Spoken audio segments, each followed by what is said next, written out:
If you had one shot, one opportunity to get your friends into anime, what would you show them? Anime has come a long way. What used to be seen as nerdy and weird is now part of pop culture. Shows like Attack on Titan, Demon Slayer, and Jujutsu Kaisen have become entry points for a whole new generation of fans. But even with how mainstream anime has become, I still get that look. You know the look, you watch anime? Aren't you like 30? Yeah, I am. And I love anime, and you would too if you gave it a freaking shot. But now that it's more accepted, some of those same people are finally open to giving anime a try. And it got me thinking, if I only had one chance to introduce someone to anime, if they said, okay, I'll watch one anime, but if I don't like it, I'm never watching anime again, what would I show them? Action, adventure, comedy, fantasy, romance, mysteries, the list goes on and on. With so many great anime out there, what would be the best one? I know you have anime in mind, and I'd love to hear your thoughts, but for me, the answer is easy. But before I tell you what it is, let's talk about the biggest turnoffs in anime that stop people from getting into it. Starting with, of course, the biggest reason. Fan service becomes almost unavoidable the deeper you get into anime. Some of the greatest shows out there still throw in these random shots of boobs or these weird angles for no reason. I once had an ex say that she thought whoever watches anime also automatically watches hentai. And when you see what's out there, it's not hard to see why she thought that. Next is something that I'm sure we've all heard when it comes to people not wanting to watch anime. That is just for kids. There's a lot of anime out there that's filled with these over-the-top expressions, and these scenes that are filled with exaggerated faces and reactions can come off as childish. These scenes are usually made for comic relief, but for people unfamiliar with anime, this can make the whole thing feel like just another cartoon made for kids. And to go hand in hand with the over-the-top expressions, let's talk about inner dialogue. I've had friends tell me that they can't stand that anime characters have to narrate every single thought that they have. They have a good point. When it's not done well, it comes across as awkward and super cringy. Another excuse that always comes up is that anime is just too long to commit to. They hear about One Piece being one of the most popular anime having over 1,000 episodes. Yeah, that's gonna be hard for someone to commit to that. A lot of anime takes time to build, and when you're already unsure about the genre, sitting through a bunch of episodes just waiting for it to get good, that's something a lot of people aren't going to do. And last but not least, the language barrier. Anime is Japanese cartoons, and a lot of people don't like reading subtitles, and a lot of people don't understand Japanese, so even if you like subtitles, you can't multitask. It's not like you could fold your laundry, because you're going to be missing out if you're not staring at the screen reading what's happening. And sure, you could put the dub on, but let's be honest, a lot of anime have terrible dub voice acting. So these are just a few of the things that I hear my friends who don't like anime say are huge roadblocks of getting into anime.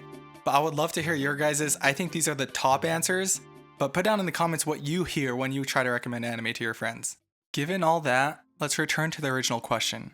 If you only had one anime to recommend to someone to try to get them into anime, what should you show them? To me, the perfect anime would be A Silent Voice. Let me go over why A Silent Voice is the best anime to recommend, by showing how it overcomes these roadblocks. Now, to some of your friends, this might be a negative, but A Silent Voice has no fan service.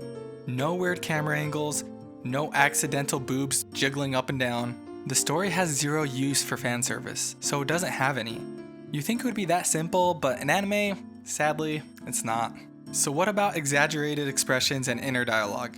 Well, they're here, but they're done sparingly. One side character gets a bit expressive, but he's the comic relief and it never overstays its welcome. As for inner dialogue, it's all from Shoya, the main character, and it's not over-explaining. It's used to show his social anxiety and his emotional state.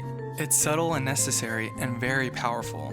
In a way, A Silent Voice gently introduces someone who's never been into anime to the stylistic quirks that anime is known for, without overwhelming them. Remember the ultimate goal, to get them into the world of anime. It's necessary to have some of these elements in your recommendation to set the right expectations. And I can already see you guys commenting, but Sway, I thought we were talking about anime TV shows, you gave a movie. Technically, I just said best anime. Anime is both TV shows and movies. And yeah, I kinda cheated by giving a movie. But think about it.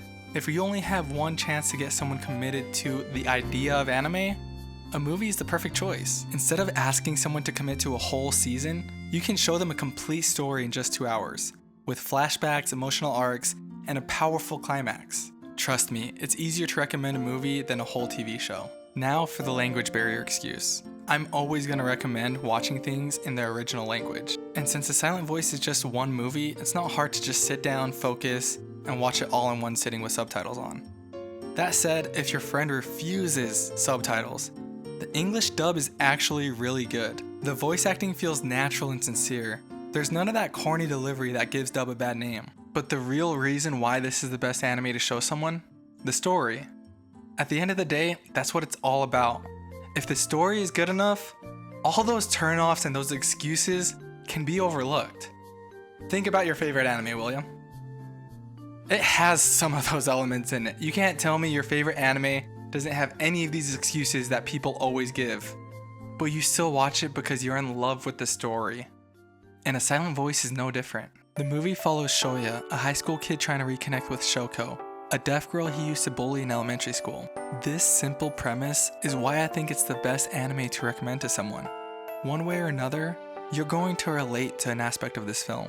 We all went through school. We've all seen someone get bullied or been bullied ourselves. Whether it was playful teasing or something a lot meaner, or even just standing by and doing nothing. This movie shows us how children can be unaware of the damage they cause, and how those actions can follow you for years. After bullying Shoko, Shoya ends up being ostracized himself. He loses his friends. He falls into a deep depression. In the present day, Shoya feels like taking his own life is his only solution. Yeah, this movie tackles very mature and real themes. Luckily, he tries to make amends with Shoko before doing so, and without even thinking, he asks her if they could be friends, just like she tried in elementary school, but he couldn't understand her due to the language barrier. The rest of the movie is about Shoya's journey out of this isolation, out of this hole that seems so unescapable for him before he reunited with Shoko. It's a beautiful coming-of-age story that deals with themes of bullying, disability, guilt, forgiveness, mental health, and friendship. Suffice it to say that the story and theme of this anime is something that we can all relate to. That relatability makes it super easy for someone who doesn't like anime to get invested in this movie. A Silent Voice also shows how an anime can be so beautifully crafted. From the artwork to the music, every detail is intentional. The animation is soft, grounded, but realistic. The characters' facial expressions are subtle, but also packed with emotion. And the backgrounds? Absolutely gorgeous. Every shot feels like a painting, quiet, still, and full of meaning. And the music might be the most underrated part. It doesn't try to overpower the story, instead it complements it. The score is led by this piano that gives this emotional undercurrent that hits you right in the chest without saying a word. Together, the visuals and soundtrack create a feeling that you don't really find in live action movies. There are so many things in this movie that just can't be done the same way in live action. My favorite example is simple but so effective. Shoya, with his depression and anxiety, can't look people in the eyes. He's so used to isolating himself that everyone around him has an X over their face. It's such a small detail, but it hits hard. And as he begins to connect with people, those X's slowly fall off. That's the kind of emotional storytelling animation can do beautifully. The animation, the score, the voice acting, I could go on and on. It all works to build this emotional world and bring characters to life. And speaking of characters, they all feel real. Tomohiro is the ride or die best friend. Miyoko tries to do the right thing, but runs away when it gets hard. Miki just watches from the sideline, never really taking any responsibility. Satoshi's just a cool dude, come on, look at him.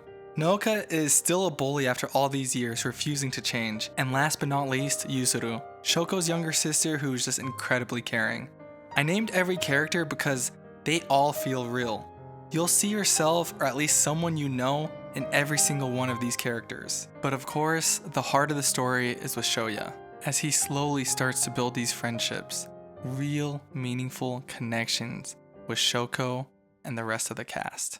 He slowly gets out of his depression. He learns he can make friends. He learns that he can be forgiven. He learns that he can be happy. He learns that life is worth living. Now, A Silent Voice doesn't have any action. No wild fights, no grand explosions.